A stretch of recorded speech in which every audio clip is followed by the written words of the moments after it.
Hey, greetings, friends. It's Keith Billick here with another episode of the Picky Fingers Banjo Podcast.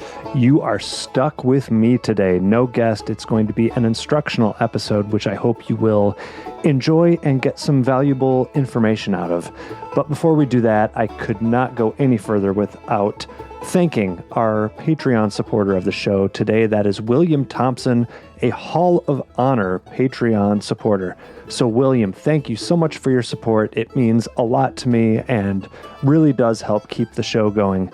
Head over to patreon.com/banjopodcast to support the show yourself. And actually today, as you will hear about, you will have more than one reason to head over to the Patreon site. That is where you can also download the accompanying tab sheet for all the examples that I'll be playing in this episode. So once again, patreon.com/banjopodcast, and thank you to today's supporter, William Thompson. It's also not too late to head over to banjopodcast.com to pick up your world-famous official Picky Fingers logo t-shirts and stickers. You can still get those in time to look your best and sound your best, whether you are picking with your friends, performing on stage, or if you're just out on the town and want to be the envy of all your friends and neighbors. Once again, go to Banjo Podcast, check out those t-shirts and stickers. You can also email the show if you need me to send you the link of how to download today's tab sheets, or if you just have any questions, comments, complaints, or concerns, head over, or you don't head over, email pickyfingersbanjopodcast@gmail.com. That's how you get a hold of the show here, and I'm happy to help you out. If there's something in this episode or any episode that I didn't quite explain properly, that's definitely a possibility. Shoot me an email and we'll get it figured out.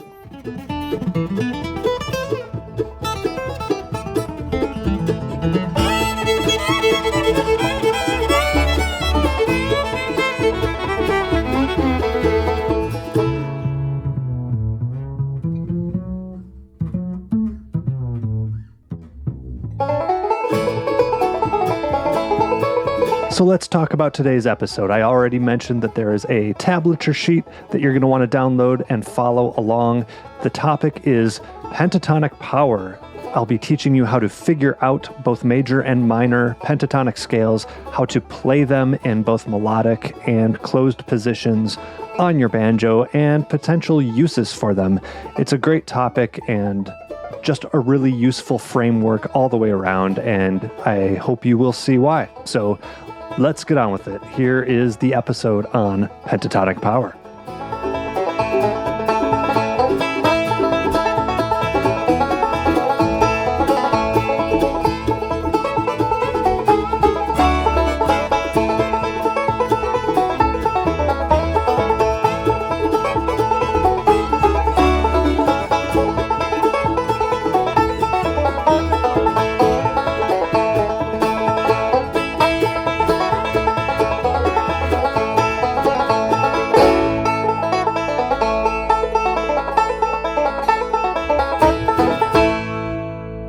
Well, all right, folks, it is now time to talk about pentatonic power. Excuse me, I get a little carried away talking about this exciting stuff, especially on the banjo. So the first question you might be asking is, what is a pentatonic scale? Now that is easy. As its name suggests, a pentatonic scale is any scale made up of 5 notes. Now, the pentatonic scale that we will be talking about is the major pentatonic scale, because that is the most common one that we come across and therefore the most useful for banjo players or anybody who's playing in a bluegrass, a folk, a rock, or blues context. And most of the time when you're reading things online or just, learning about music, if somebody says the pentatonic scale, this is what they're talking about. Now, the pentatonic scale is extremely common. You have heard it a million times before. You are familiar with it. It's extremely common in fiddle tunes, especially the ones that are the more old-time originating fiddle tunes are very highly pentatonic often. And the one that comes immediately to mind is the 8th of January.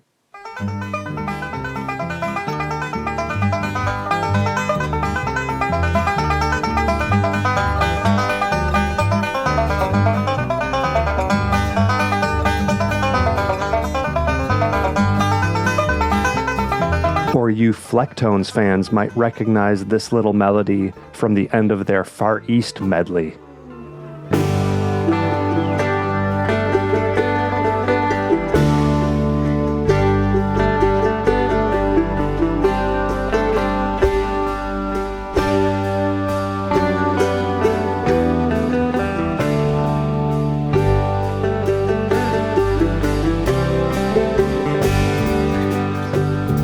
Or other quintessentially pentatonic melodies that come to my mind would be something like this, one of the most recognizable melodies out there.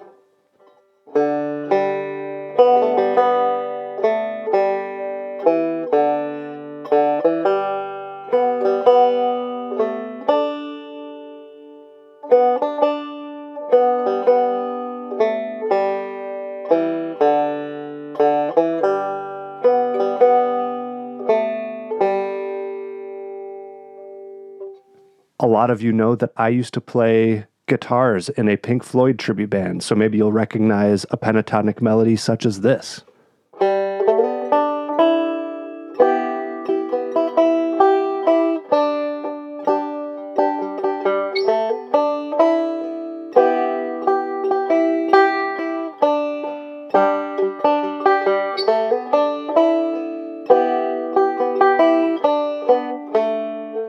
And so on and so forth. So the point I'm trying to make is that these pentatonic melodies are everywhere. You've heard them a million times.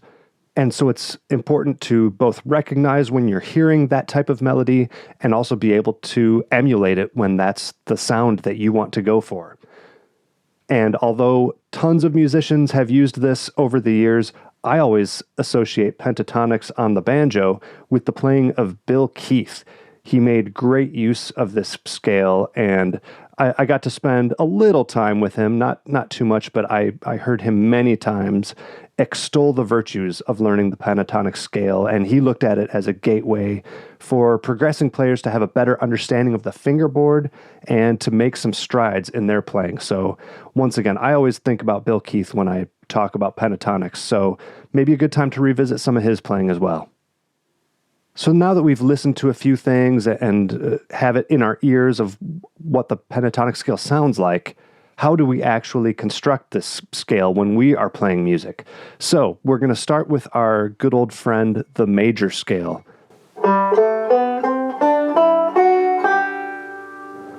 And that's a G major scale for anybody trying to play along. The pentatonic scale is just a variation on that. In fact, it's a simpler version of that. What we are going to do is we are removing the 4th and 7th degrees from a major scale. So the 4th degree, that's a C note, and then the 7th, the F sharp note. We're removing both of those from the G major scale. So I'll play the full major scale one more time. And here's the pentatonic scale.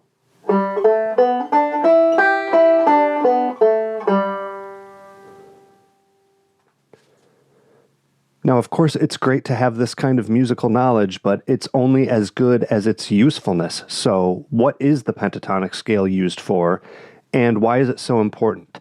Well, in my opinion, and I am not a music theory scholar or anything, but from my perspective, the pentatonic scale is a very safe, and I'm going to use that word a few different times, a safe, and I'll kind of explain what I mean by that, but it's a consonant sound as opposed to dissonant sounds. It's a very consonant sound. It produces very singable melodies. As you've already heard, something like Amazing Grace is something that's just has an immediate accessibility. So in terms of composing, you can use it to have a very ear-friendly, folksy, comforting type of quality. Again, a safe, sing-songy kind of melody. When you are learning tunes by ear, if you're learning especially something like I said of like an old-time based fiddle tune, if the fiddle tune you're learning has that pentatonic type of sound, all of a sudden your note choices just went from a lot more to only 5 notes to choose from, and that's really going to help guide your ear where to go. In terms of improvising, I will use the word again. It's a very safe scale. It's difficult, if not impossible, to play a wrong note if you are properly using the correct pentatonic scale for the key and the chord changes that you're dealing with. Okay, the next thing would be, well, why does this work? How is there possibly a scale that makes it so I can't play a wrong note? Well, once again, I am not a music theory professor, and I encourage those of you who are to email me if you have further insight on this, but here is my understanding, and I think it makes a lot of sense. When we are talking about normal diatonic chord progressions, which is the vast majority of what we deal with, it's not 100%, the major chord is going to have one of three functions in your chord progression. It's going to be the 1 chord, the 4 chord, or the 5 chord, our good old friends, the 1, 4, and 5 chords. Now, the really cool thing comes into play when we consider that the pentatonic scale for any one chord works in the key signature of the song, regardless of whether that major chord is the 1, the 4, or the 5 chord. I'll explain that. I know that might have been a little confusing. Let's take, for example, a C major chord and the C pentatonic scale associated with it as an example. Remember the formula. We are taking the major scale and removing the 4th and 7th degrees. So in the key of C, that 4th and 7th degrees are the notes F and B. So if C is our 1 chord, our pentatonic scale obviously works because all of the notes are found in the C major scale. We started with the C major scale and took out notes. So that part isn't too complicated, that the C pentatonic works for C being the 1 chord. Now the real cool part happens when, let's go to C serving as the 4 chord. That means we're in the key of G, because when you're in the key of G, the 4 chord is C. Now, in the key of G, the G major scale contains an F sharp note, whereas the full C major scale has an F natural. Now that would normally clash. If you played a C major scale in something in the key of G, that F note many times would be perceived as a wrong note. But because the F note is one of the notes that we removed to arrive at the C pentatonic scale, now every note of the C pentatonic scale is still found in the G major scale. So no clashing. Let's go on and make C serve as the 5 chord of a progression.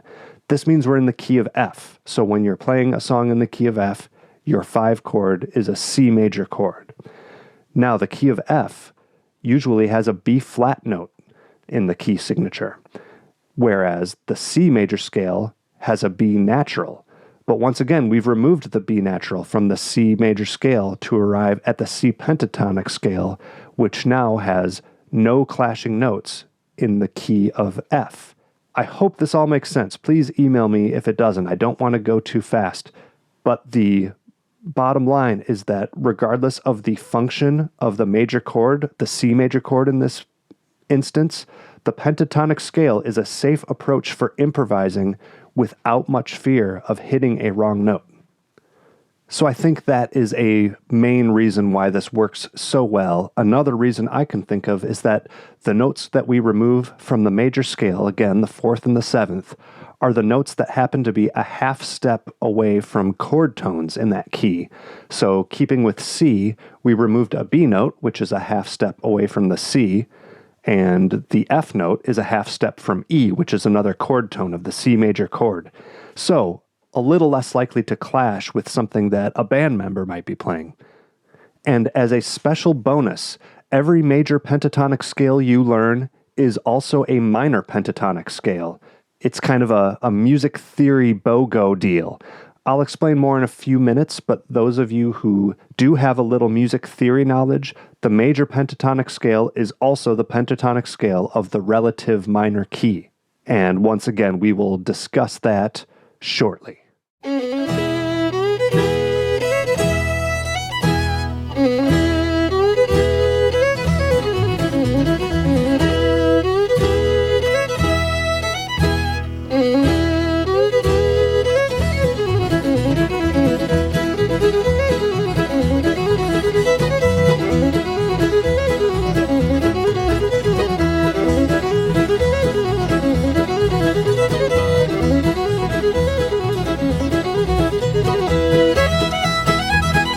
let's get into some playing and actually learn how to play this stuff. Once more, a reminder, from here on in, I'm going to be working off of the tab sheet. So the way you get that tab sheet is to go to the Patreon site, which is patreon.com/banjopodcast. You do not need to be a Patreon subscriber to access this. It will be a public post, but I will have that episode 119 tab sheet posted for everyone to download. If it's easier, just email me at pickyfingersbanjopodcast@gmail.com, and I will send you a link to that tab sheet. So make sure you have that in front of you before we get started here. So let's get into it. The first thing we have is learning how to play pentatonic scales in several different keys using the melodic style. Now, I think pentatonic scales sound great in melodic style because of how fiddleistic they can sound. I already mentioned a few times about how many of our favorite fiddle tunes use either exclusively or a lot of the pentatonic scale to make the melodies. And also because of the nature of the scale, the ringing out open notes never seem to clash quite as much with what you're playing. And on top of that, the fact that there are only 5 notes per octave means that once you get these up to speed, you can use the open strings to move up and down the neck pretty quickly, and it adds a little bit of an acrobatic kind of feel to your playing, which, is always fun, of course. A few other last-minute notes. I am going to be using my old trusty friend Band in a Box to play some backing tracks for me. I think it really helps hear the root chord and the harmony to give a full feel for how these scales are sounding over the chords that you're playing them. And then another note, at some points in this tab sheet, you will see 2 notes shown as if they're to be played simultaneously. These are actually just alternate note choices for the same note, and depending on your musical situation or just what you think is easiest, you can choose one of those or the others. They represent the same pitch. No need to try to play them both at the same time. So that's that. Let's start with the first example, the B-flat melodic pentatonic scale. Now, I'll play the exercise for you, but I want you to notice that it has 3 sections. So first, I'm playing a shorter sequence, and then back down descending all the way back to the low D string. You can consider this the easy version of the B-flat pentatonic.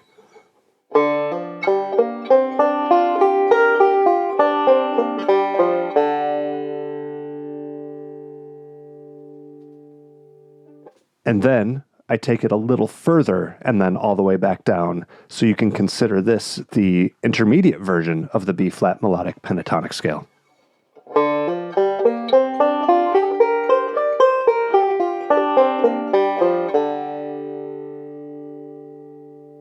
And then finally, I take it way up the neck. This is the advanced version.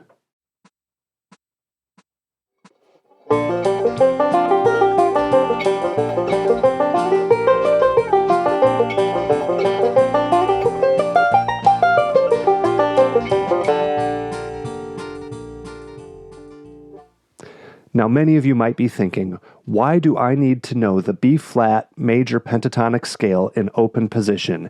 If I'm playing a song in B-flat, I just put a capo on the 3rd fret and play it out of the G shape. Now, that's a good point, but remember when I said you're learning not only the major pentatonic scale, but also the relative minor pentatonic scale at the same time? So let me explain this a little better. The relative minor of any major key is 3 half steps down from that major key. So in B-flat major, the relative minor is G minor. So this B-flat scale that we've just learned is also the G minor pentatonic scale, which is great to use when you want a more minor or bluesy type of sound. And because we play a lot in open G and a lot of bluegrass calls for bluesy or minor sounding stuff, listen here to the same B-flat pentatonic scale, but played over a backing G chord. Notice how it has gone from the safe, comforting major pentatonic to the bluesier sound of the minor pentatonic.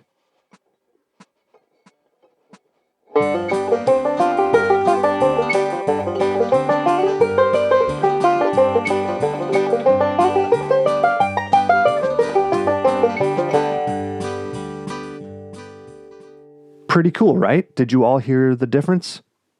So let's go through the rest of these. Now notice also, I did these in a particular order for a reason. Notice that when we go through these in the order of the circle of fifths, there's only a one note difference going from one pentatonic scale to the next. This is important because think about it like this. In a typical 1-4-5 song, if you use pentatonic scales for each of the changes, you will only ever be one note away from the pentatonic scale of the one chord. So the beauty really is in the simplicity here.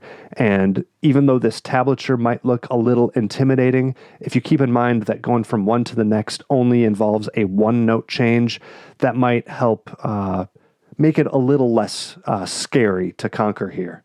So let's go now to the examples of the F pentatonic scale, or as the tab sheet indicates, this is also the D minor pentatonic scale, again in 3 segments in increasing difficulty and range, and with our good old friend, the Band in the Box backing track.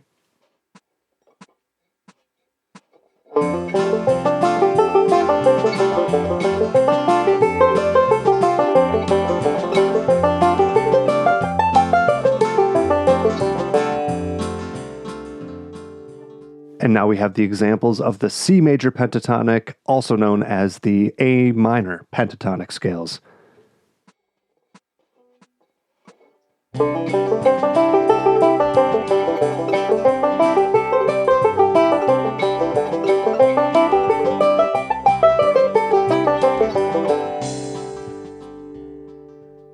And now the G examples, also known as the E minor pentatonic scale.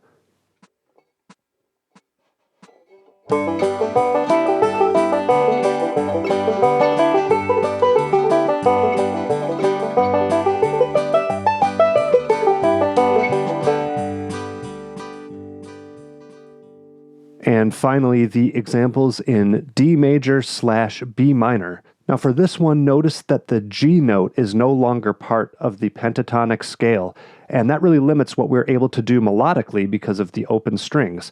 And at this point, it would functionally transition to a more closed position type of shape, which is what we'll be covering next.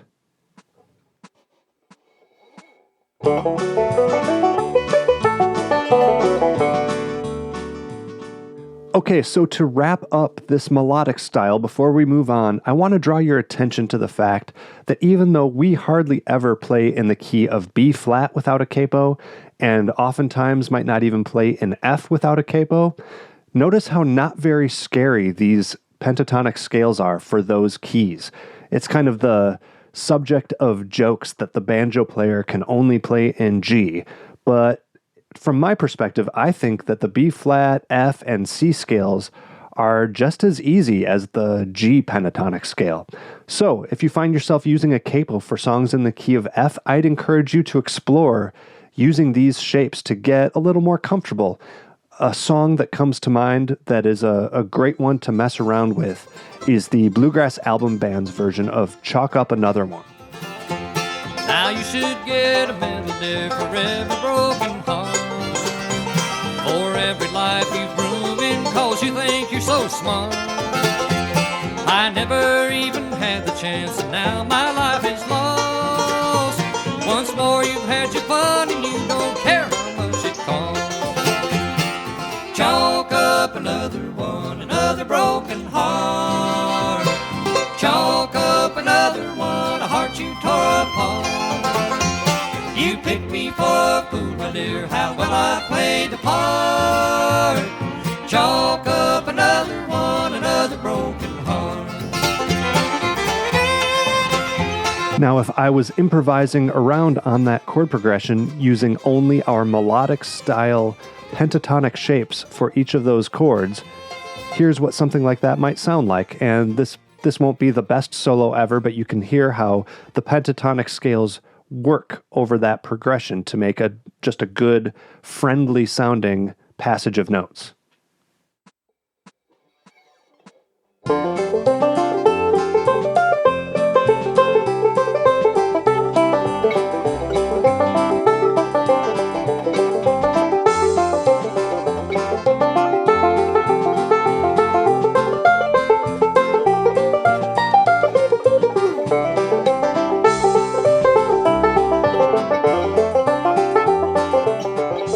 So like I said, that wasn't the most brilliant solo you've ever heard, but hopefully you can hear how those changes relate to the pentatonic scales that we're using and how that was a pretty safe way of getting some pretty sounding tones without wrong notes, and you can hear the changes happen within those scales as we follow along in the song. So maybe next time you have to play in the key of F, don't be afraid to play it out of open tuning like that and try to incorporate some of these melodic style ideas.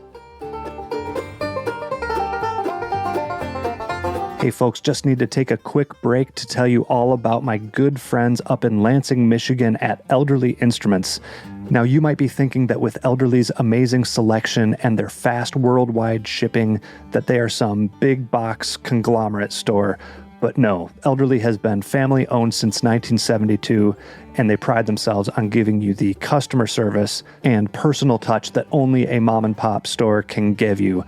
So the next time you need anything for your banjo, guitar, violin, mandolin, any stringed instruments, accessories, instructional materials, and I'm talking about whether you're looking for a beginner instrument or even a high-end, vintage, hard-to-find item, Elderly's going to have you covered. It's my first place that I go. So check them out at elderly.com, and don't forget to let them know that the Picky Fingers Banjo Podcast sent you. This podcast is also brought to you by Peghead Nation, a site that brings you streaming video courses in banjo, guitar, mandolin, fiddle, dobro, upright bass, and ukulele. You can learn bluegrass, old time, and plenty of other roots music styles from some of the most talented players and instructors in the world.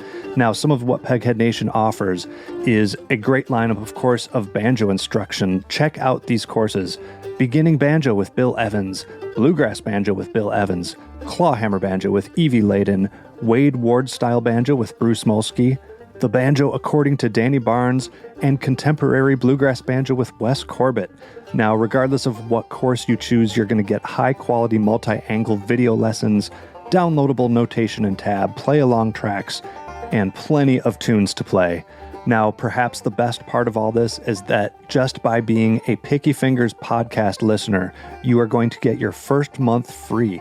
Just go to pegheadnation.com and use the promo code PickyFingers at checkout. That's PickyFingers, all lowercase, all one word, over at pegheadnation.com. Picky Fingers Banjo Podcast is proud to welcome a brand new sponsor, Sullivan Banjos. The Sullivan family has been in the banjo making business for decades and have earned their reputation for the highest quality in materials and craftsmanship. Perhaps the best part is you get the big-time Sullivan tone while getting the personal customer service of a small boutique banjo custom shop. Chances are that if you can dream it, Eric Sullivan can build it. My main banjo is proof. I've been playing and loving my Sullivan custom banjo since 2004, and it just keeps getting better and better every day. So hop online and go to sullivanbanjos.com, email them at sullivanbanjo@gmail.com, or get a hold of them the old-fashioned way. Pick up the phone and dial 502-365-5022. And don't forget to tell them that Keith from the Picky Fingers podcast sent you.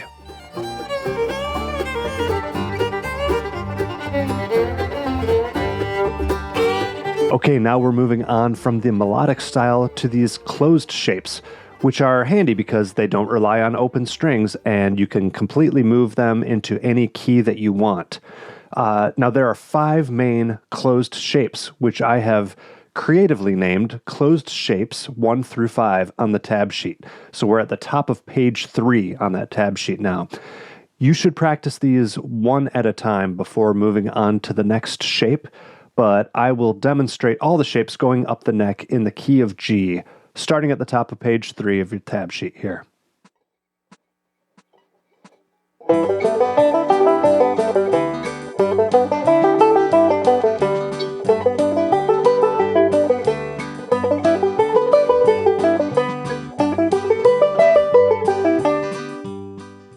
So try to play each of those slowly until you can really get them under your fingers. A great song that I have found to practice these shapes is Don't Let Your Deal Go Down.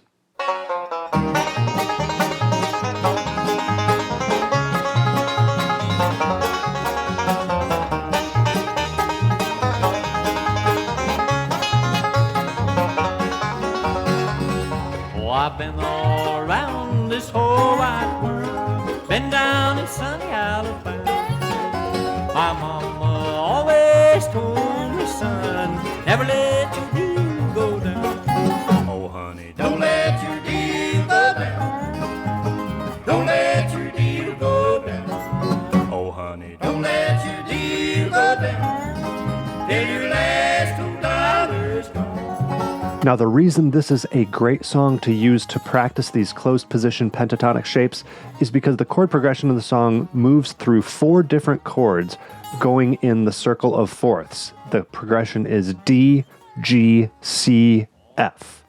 So, a great way to practice this is to play pentatonic scales for each of these 4 chords, but staying in one position on the neck. This requires some pretty good knowledge of how to find your root note on the neck, which is also an important skill, but also beyond the scope of this podcast. So how do we approach this? Let's start down the neck. And the first pentatonic scale, because the first chord of the progression that we need to find is the D pentatonic scale. And as you can see from this tab sheet, we are using the closed shape 3 for the D position down the neck.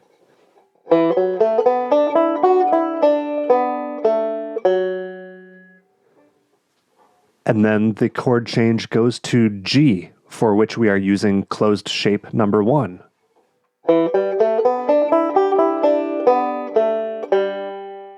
The next chord in the progression is C, for which we will use closed shape 4. We're at the top of page 4 of the tab sheet now. And then finally resolves to F, for which we are using closed shape 2.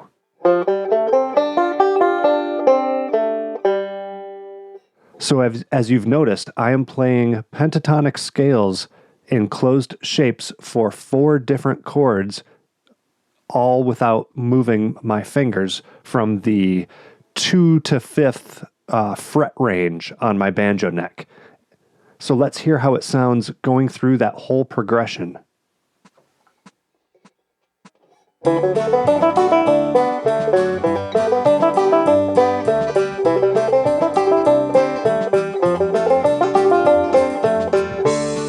Now, once again, I'll point out that notice that we are only changing one note of each pentatonic scale going from one to the next. So really try to hear how that one note change allows it to fit each chord of the progression. Let's move on to the next position on the neck. So this is going to be roughly the 4th through 7th frets. And let's go ahead and play the D shape, the G shape, the C shape, and finally the F shape. So for each position shift on the neck, we should be able to find a closed pentatonic shape for all 4 of those chords so that we don't really even have to move our hands. This is going to really get you used to switching between these different shapes on the fly. It'll let you get to know your fingerboard a lot better and hopefully introduce some new ideas for your improvising. So now let's hear this second position over the backing chords, except what I'm going to do now is, as soon as I'm done with that second position exercise on the tab sheet, I'm going to move immediately to that next position up where we are doing the same thing except with slightly different closed shapes for each scale. So let's hear how that sounds.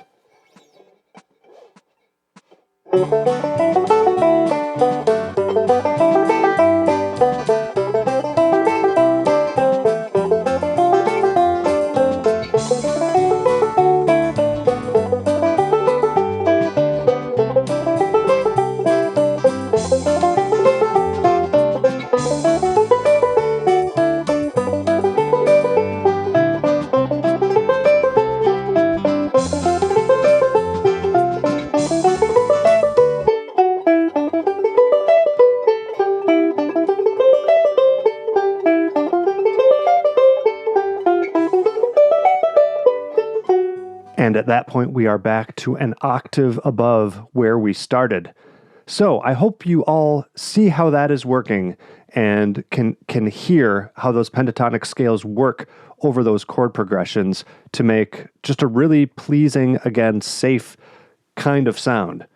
So that has reached the end of the tab sheet and the exercises, and it is important to notice that these are just exercises. These are not supposed to be the end product of what you're going to play. These are meant to introduce you to the concepts of the pentatonic scale, introduce you to how the pentatonic scale sounds over different chords, and just get you open to the idea of using them and using the scales to create your own ideas and melodies. And I would recommend, when you get far enough along, combine the concepts of the melodic style and the closed position shapes, and that will really open up your playing quite a bit. It's something that I still work on quite often and find that it really helps me. So I hope it helps you too, and I also hope that I have explained all of this in any kind of sensible way. If for some reason I have not, don't hesitate to reach out to me at pickyfingersbanjopodcast@gmail.com.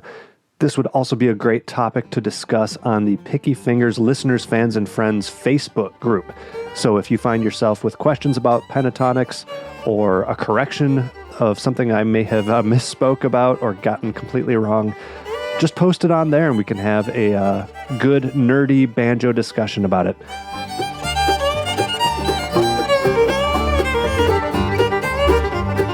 All right, folks, that's going to do it for this episode of the Picky Fingers Banjo Podcast.